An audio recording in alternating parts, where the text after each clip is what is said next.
They carry out terrorist atrocities them. Make una understand this reality. They arrest you, they lock you up, they try you, they sentence you to 20 years in prison. I will provide all of that documentation for una, all of that evidence, all of that. I did talk to people the way they will be in positions of power back then, where they be being the active people, the way they will deal with that terrorist attacks in 1997. I did talk to them, forget these historical realities and these facts and this truth, them, we will write them, publish and make una understand. Anglophone terrorism for Cameroon it no be start now yesterday. For people the way they work, I talk the lies. I say Paul Biya be declare war for 2017. Me they can't explain for we what will be happen 20 years before that. For 1997. Now Paul Biya be declare war for Ayaba and Ebenezer Akwanga. Time where they go bomb gendarme, they go thief explosives then for this company where be the bill roads for Jakiri on what they call that hill for Wainama Hill, if I'm not mistaken. They carry I go write all of these things because they record this audio now where I don't get no notes. But when I sit on down, all of that information I get them, I go publish them for that expose, for that presentation where I go bring them for now when the time is right. I still do my investigation, I still gather some information, I go publish all of that information for una, make una understand the lies where Anglophones they don't tell we. The lawyers and teachers they be go on the streets they strike, knowing fully well, said they were sitting on a keg of powder. A day like person where she don't on top basket where get gunpowder inside and then they light cigar, it is smoke them.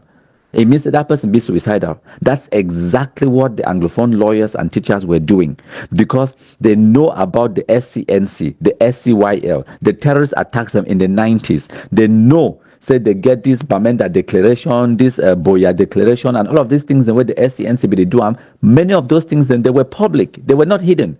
So you get people that like John Go Foncha, you get people that like Pa Esti Muna, you get people like Ni John Frundi, you get all those lawyers, all those people, every single Anglophone Cameroonian way they more than the age of 45 today knows about what we are to talk about because they lived through it.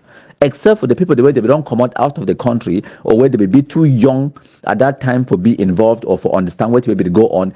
Every single Anglophone Cameroonian where it be above the age of 45 years old, he know what way me at the talk.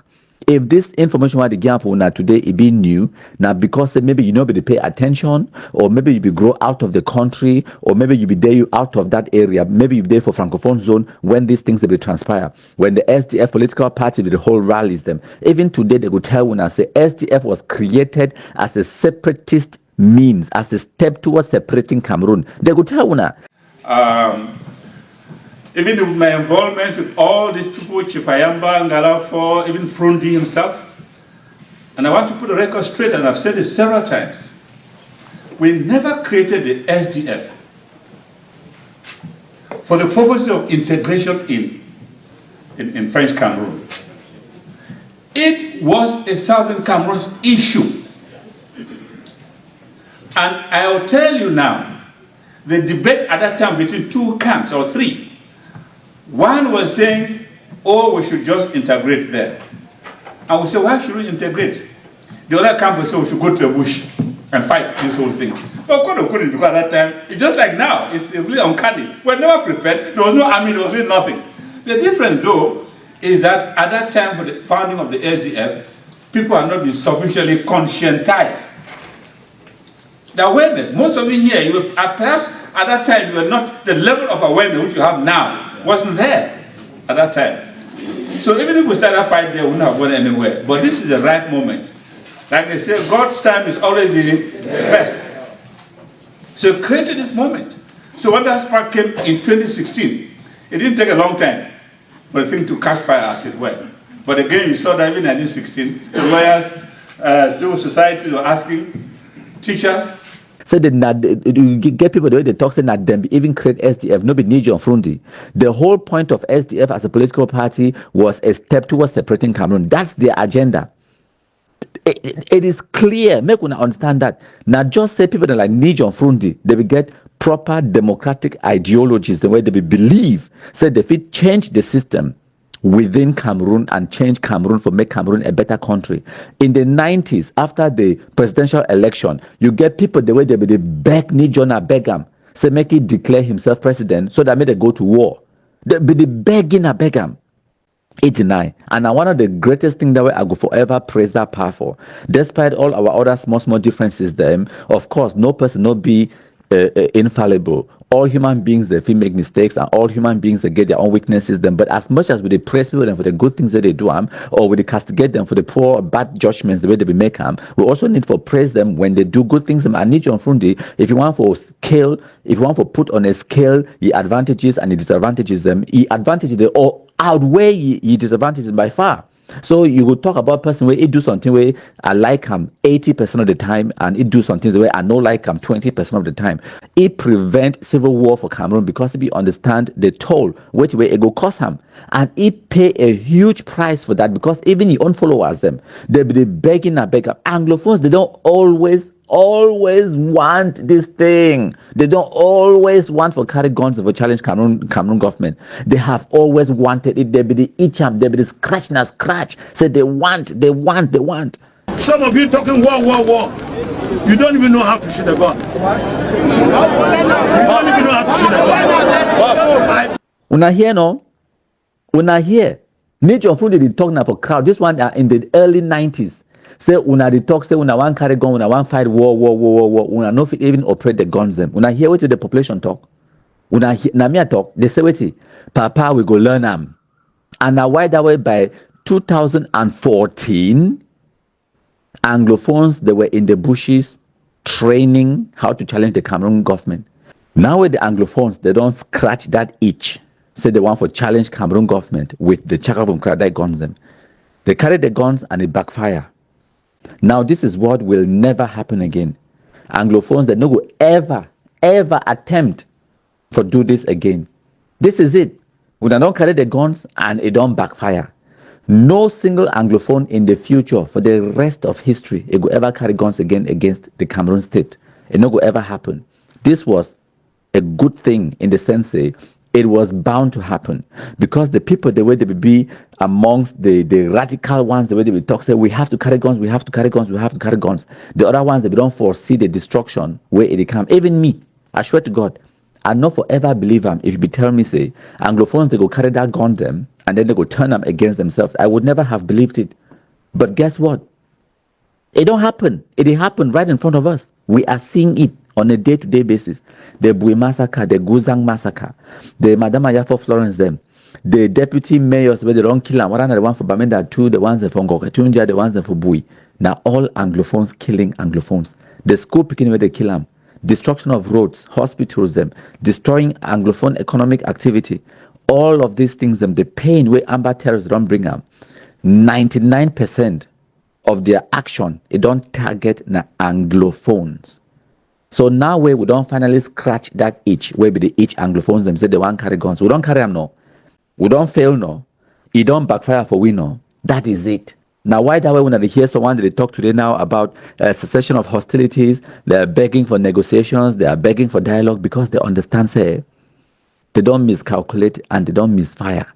Sooner or later we go wipe all the shit no wipe that's what they did for Bush. Because those terrorists where they did for Bush now they are only leverage where they get them. Because their calculation and said they hold the Anglophone civilian population hostage and they expect something President Pobia can't pay the ransom. But imagine if you go kill the person who hold your person hostage, then would you have any reason to dialogue or negotiate with the hostage takers them? No. So now the other ones that they make noise on Facebook, then Ngong Emmanuel, Capo Daniel them, Asu Lucas, Ayaba Cho them, Chris Anu them, if they don't go for prison abroad, they could just remain noisemakers of Facebook, and that is the end of them. They no go ever step one toe inside Cameroon again, and that is the worst thing where they fear more than anything else. Or they call for protest, 10 people go. When it comes to making audios, you people make 200 audios on WhatsApp. We don't see you, don't make no protest, you don't do no contributions. All you know is to call, oh, every tattoo up, every tattoo down. I don't have time for those things. Because we have said that this independence is our life. If we don't have it, we're dead. That is the worst thing with the fear, and that's exactly what we could do for them. We could just continue for the grindy shit, no white blast, and kiki them all. I say kiki them, kumkumize them all.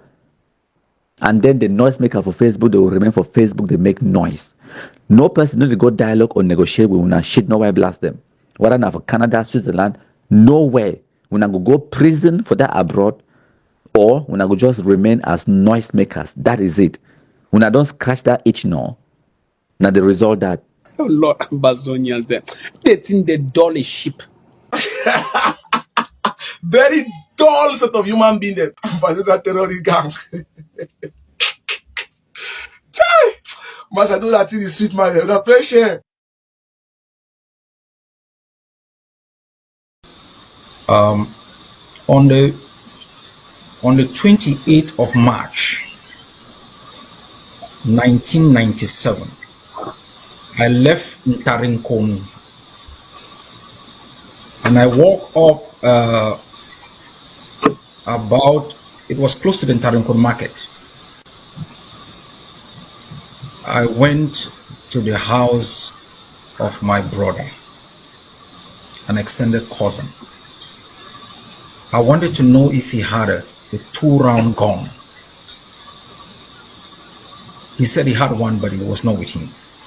And he provided me with a knife. It's almost this kind of Hausa knife. I came back to where we had secured as our temporary headquarters. I handed that knife to the chairman of the War Council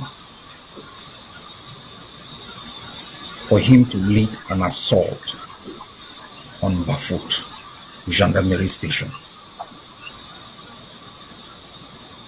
That night was the longest night in my life. Then we had no cell phones, there was no communication. We contacted each other by sending someone to go meet you and communicate where you are, meet the next person. He took that knife. He said, I'm leaving, I may not come back, and I wish him good luck. At about 1 a.m., I received information that I have to leave Ntarinkon because the enemy forces were moving in. I moved from Ntarinkon at that night towards Mbengwi Park. And I came back to the same location because that's the only place that the death chair could find me. I took the risk back at about 5 to come back to make sure if he comes back, he will find me. I had slept for about 2 hours. And I opened the door of the small room and I sat on the bed and I fell asleep. About 3 hours later, in my deep sleep, I heard the door open. I raised my head. The death chair walked in, very dirty, with his back. And the first thing he said to me, he said, boy, I nearly died. And he said, we lost Ngwa, and that the chief of staff was wounded. The chief of staff had a bullet through his right arm, through his stomach, and he was carried through Mbengwi down into Bamenda, down into church, into Cow Street. And he took me to go and see the chief of staff. We entered a small room where he was bleeding. I had a leather jacket, I removed it, I gave it to him because he was cold. And the chief of staff said, we must continue to attack these people. The chief of staff then is the father of the commander of Alabokam, General Rambo. The son has taken over. Almost 7 years ago, when everybody thought it was impossible. But remember, if we had rifles then, the death chair would have taken over Bafut. We would have moved into Womb and come back through Bamenda to secure that town. We did not have the support.